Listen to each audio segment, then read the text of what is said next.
Hello. Hey. Hi. I want to begin by thanking all of you, each and every one of you here in attendance with us today, whether that is in person or in spirit.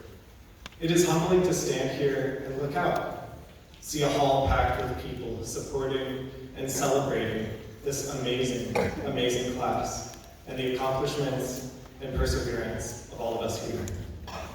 I know that we don't achieve things alone.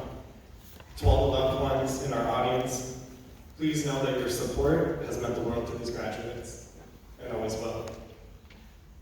I am here to share 3 things that I have learned as a student of art history.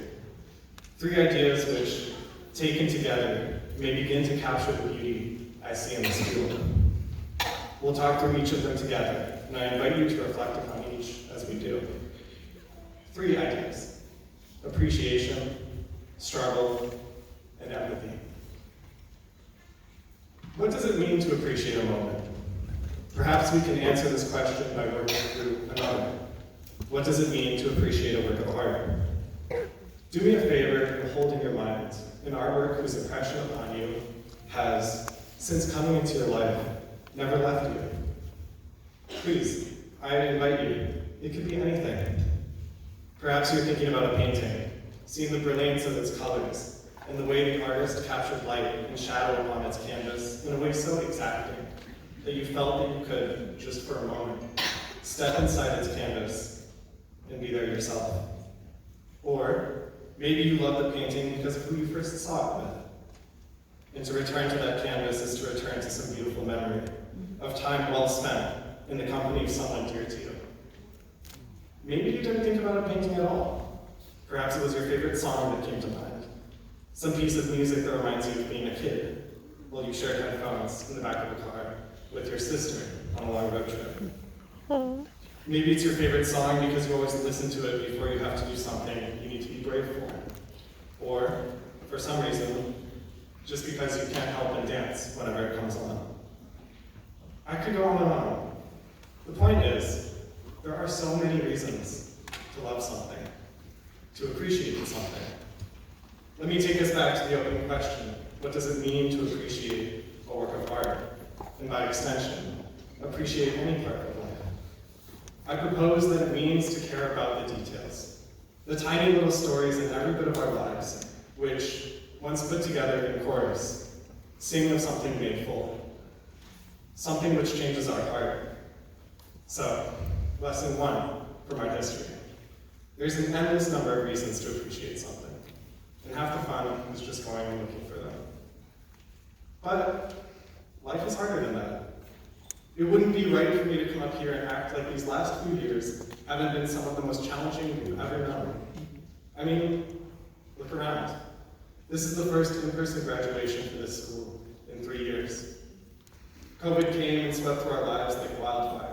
It made us realize that, whether we wanted to or not, there are a lot of things which are just outside of our control. We have lost people, we have lost time, we have lost experiences. It's not like anyone sat us down and said, hey, in a year, when an unprecedented global pandemic rips your life apart, what classes are you going to sign up for? How are you going to find meaning in your college experience through a webcam and a screen? No one could have known. And COVID hasn't been even close to the only thing that we have gotten through. But please, let me tell you, in the darkest part of the quarantine, when I felt crushingly alone, what a gift, what a ray of light it was in my life to, for a few precious moments every week, turn on my computer and in an instant, join a class where I could be with others, with my friends, and talk about something as beautiful and touching to the soul as art. To be in one another's company and share in the delight of something that transcends our times. It was in one of these art history classes that I took last spring with Professor Juliet Sperling, where I read the quote that would come to put my mind at peace, not just with COVID or quarantine, but on struggle as a concept itself. This was a class on Jacob Lawrence, one of the most important American painters of the 20th century, and esteemed faculty member for 30 years at this very school. I read the following. We have an understanding of struggle that implies that there's going to be a winner and a loser. Someone's got to come out on top, and someone's got to be on the bottom. We think of life and death struggles.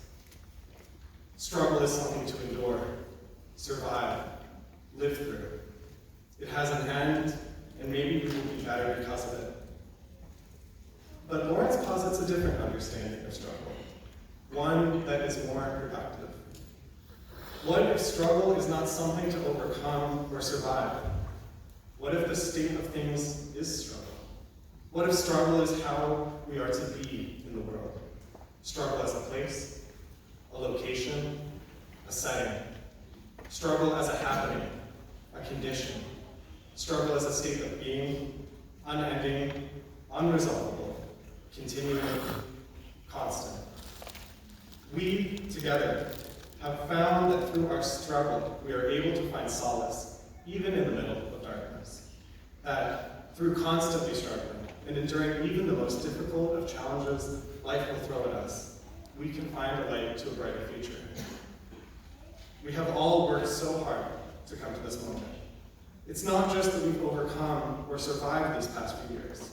It's that we've brought this hardship into our lives and accepted it. Learning to love how it is to pursue and coexist with hardship, and find that that is what makes our lives meaningful.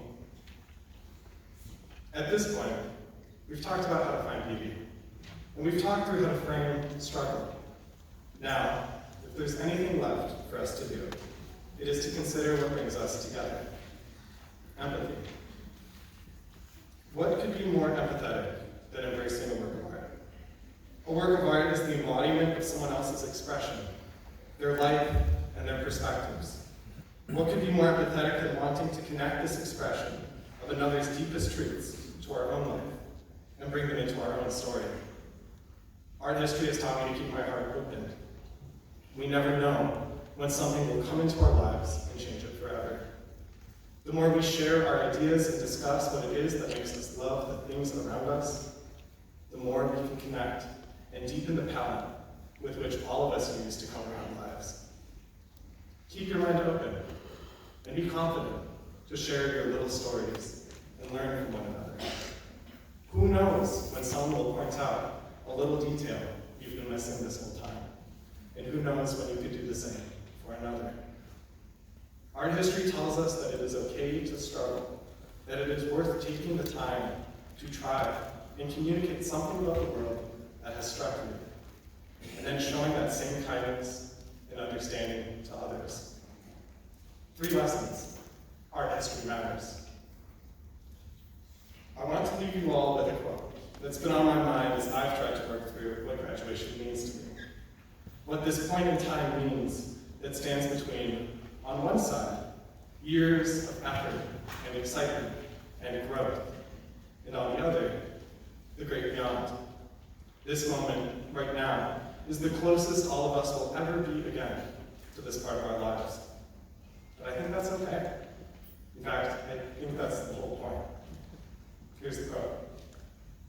Life is like a coin. One side is having, holding, tightening, keeping, and remembering. The other side is losing, releasing, loosening, giving, and forgetting. Living is watching the coin sparkle as it spins through the air. Thank you all so much for your time. This degree has changed my life. It's one of the most valuable things I've ever known. My deepest congratulations and gratitude to my fellow graduates, everyone who is here to support this class, and the faculty of this school who have given us all so much. Thank you.